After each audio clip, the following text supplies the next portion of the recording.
Hey again, YouTubers. Today I'm going to discuss an easy storage solution for storing food products for the shit hits the fan scenarios using Mylar storage bags. This is some impractical knowledge. 911 now!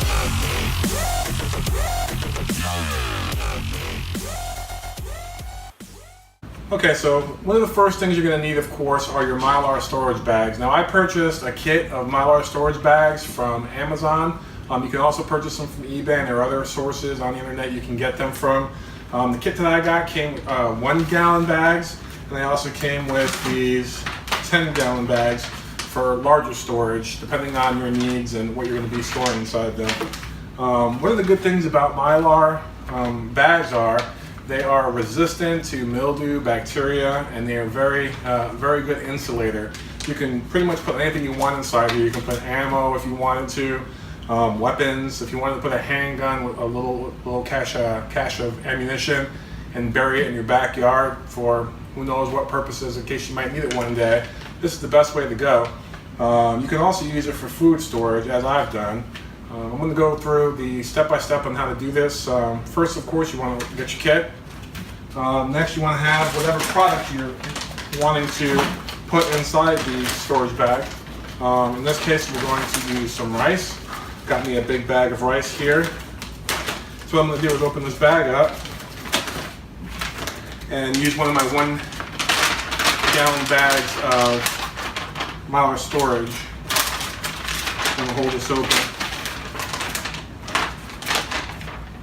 Now you can pour the rice directly into here.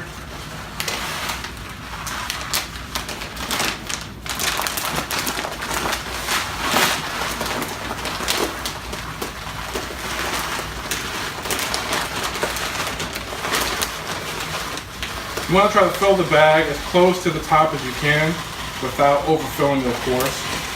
The more you put in here, the better. You want to try to remove as much of the oxygen from here. So the more you put in here, the better it's actually going to be. So that's about it right there.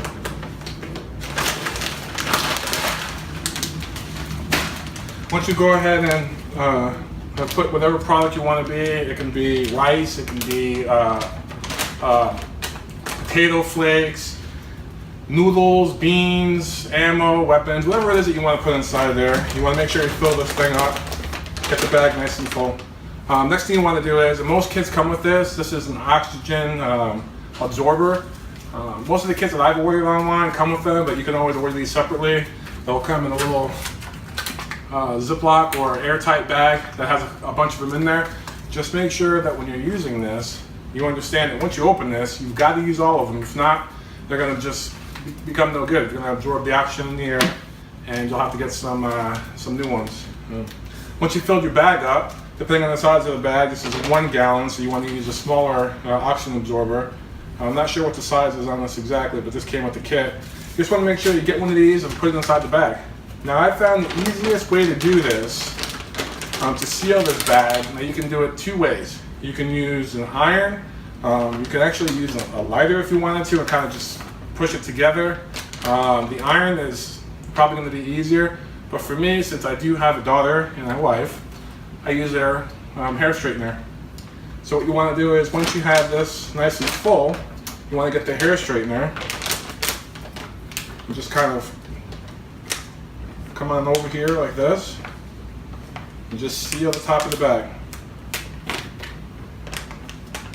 Now this to me works the best. If you're going to store a lot of food, or if you're going to use a lot of these bags, this is probably the best method to do.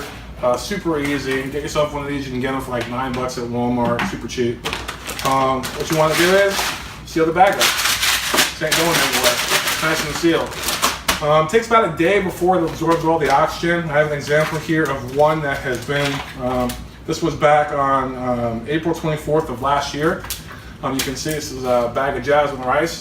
All the air has been taken out of it, and this is what it looks like, the finished product. Once you've sealed everything up on top of here, it's good practice to put the date of when you actually sealed this bag up. Rice is usually good for about 20 years, as long as you have all the air out of it. Beans the same way.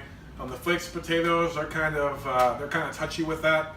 You want to make sure you get all the moisture out of there, and there's a lot of moisture inside there. You really got to pack those flakes. If you're going to put potato flakes in there, you want to make sure you pack it in real tight. Try to get as much air out of the bag as possible. Or put a couple of those oxygen absorbers inside to make sure you really get that thing finally packed in. Put the date, put what's inside there, so you're not trying to figure out what is this rice, what kind of rice is it. You know, it might be jasmine rice, it might be long grain, wild rice, whatever.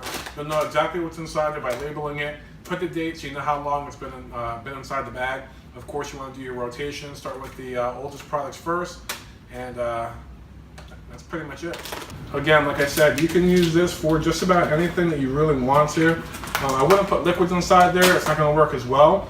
Any dry type of storage that you want to use, like I said, rice, beans, ammo, weapons, whatever it is that you want to use.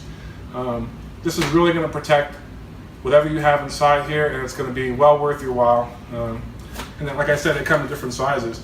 You can actually use this big one here and put this inside like a bucket.